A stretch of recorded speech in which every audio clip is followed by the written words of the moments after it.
Bonjour à tous et bienvenue dans un court vidéo pour répondre à toutes vos questions sur les questions dans Form Office 365.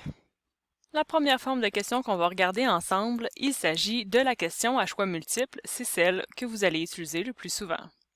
Il existe trois formes. Elle existe sous la forme simple, qui est une question, des choix de réponse, on coche juste une case là-dedans.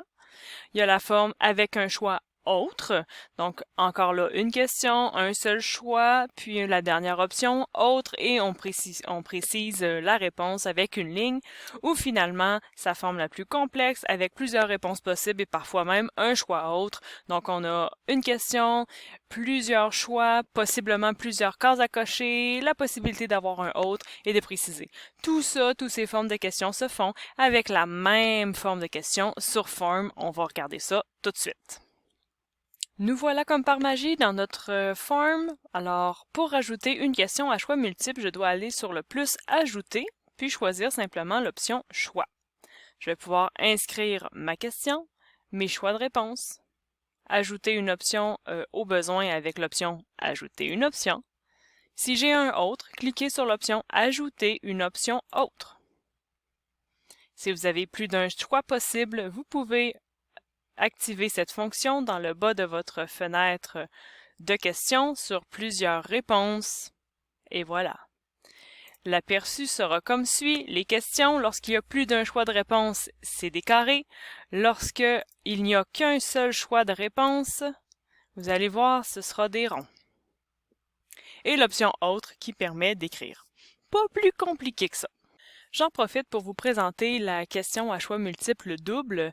Donc, par exemple, ici, on demande le diplôme le plus obtenu de chacun des parents. On a une colonne mère, une colonne père. Ben, sachez que cette forme-là, telle qu'elle, ne peut pas être faite dans Forms. Vous devrez faire deux questions à choix multiples simples, une pour la mère et une pour le père. Donc, ici, dans l'exemple, la question 12 sera en fait la question 12 et 13. Vous n'aurez pas vraiment le choix. La prochaine forme de question est la question d'échelle. C'est lorsqu'on demande aux gens d'encercler une réponse entre 1 et 10, 1 à 4, etc. et que les chiffres veulent pas tous dire une réponse, mais veulent plutôt dire un niveau de quelque chose. Donc, comment on place ça dans Form?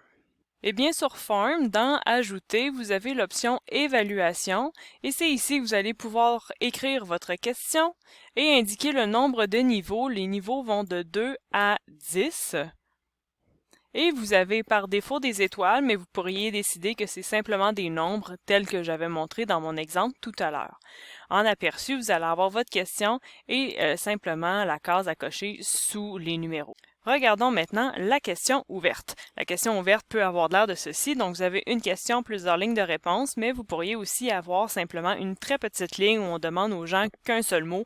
C'est quand même une question ouverte et c'est la même chose dans Form. Encore une fois dans Form, vous allez cliquer sur le plus, ajouter, puis vous allez choisir texte. Vous allez pouvoir écrire votre question et laisser vos répondants écrire dans la zone de texte. Si votre zone de texte devrait être plus longue, par exemple si, comme dans mon exemple, vous auriez préféré leur laisser plusieurs lignes, à ce moment-là, vous devez activer la réponse « Réponse longue » qui leur donneront plus d'espace.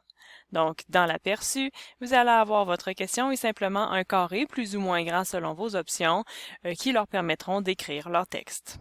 La prochaine forme de question s'appelle la question de forme C1 dans le Canva de questionnaire, qui en fait s'appelle la question à énumération d'items, qui va comme suit. Donc on a une question générale, puis plusieurs sous-éléments pour lesquels chaque sous-élément, on doit donner une réponse en termes d'importance, d'accord, de fréquence, etc. Donc vous voyez un peu la forme.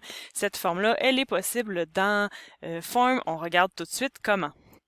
Comme pour toutes les autres formes de questions, on commence par cliquer sur « Ajouter », puis on va aller sur la flèche complètement au bout et on va choisir « Linkert ».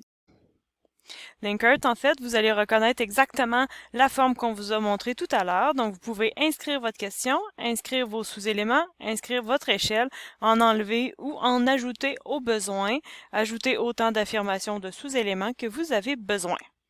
Lorsque vous allez aller dans l'aperçu, vous allez pouvoir voir votre forme comme suit. Donc, les lignes sont grises, grise foncé, grise pâle, grise foncé, etc.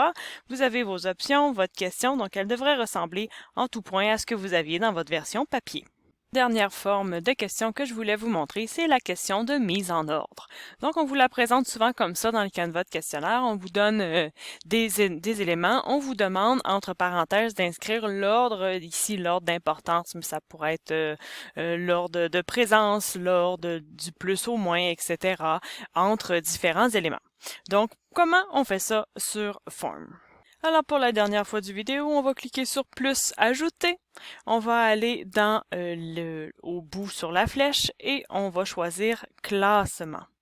Classement, vous allez pouvoir inscrire votre question avec les consignes, vos options, vos éléments à classer autant de fois qu'il vous sera nécessaire. Pour le reste, si je vais dans l'aperçu, vous allez voir qu'en fait, vous allez obtenir votre question et manuellement, les gens vont pouvoir déplacer avec leur curseur ou avec les flèches les éléments dans l'ordre qui leur conviennent, tout simplement.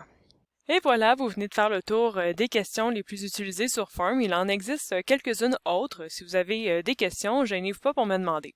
Mais je finis pas la vidéo là. J'aimerais vous montrer une dernière chose. Et ce n'est pas comment faire une question, mais comment faire une section. Donc les sections, en fait, parfois dans un questionnaire, on voudrait donner des consignes particulières avant une série de questions ou les aviser, par exemple, du sujet sensible des prochaines questions, etc. Donc, étant donné qu'ici sur Form, on peut pas juste écrire quelque chose en haut d'une question, il faut faire une section et pour ce faire, vous allez aller dans plus ajouter comme pour les questions, puis sur la flèche au bout et vous avez section. En cliquant là-dessus, vous allez voir qu'en fait, votre fil de questions va se couper un peu comme sur Word là, quand on change de feuille. Il va y avoir une section, section numéro 2 ici parce que quand vous en faites pas, vous êtes toujours dans la première. Et vous allez pouvoir la nommer. Donc, vous pourriez dire, par exemple, que cette partie-là contient les questions sur quelque chose de sensible. Puis, vous allez inscrire une description. Ça peut être juste un texte. Ça peut être des consignes. Ça peut être...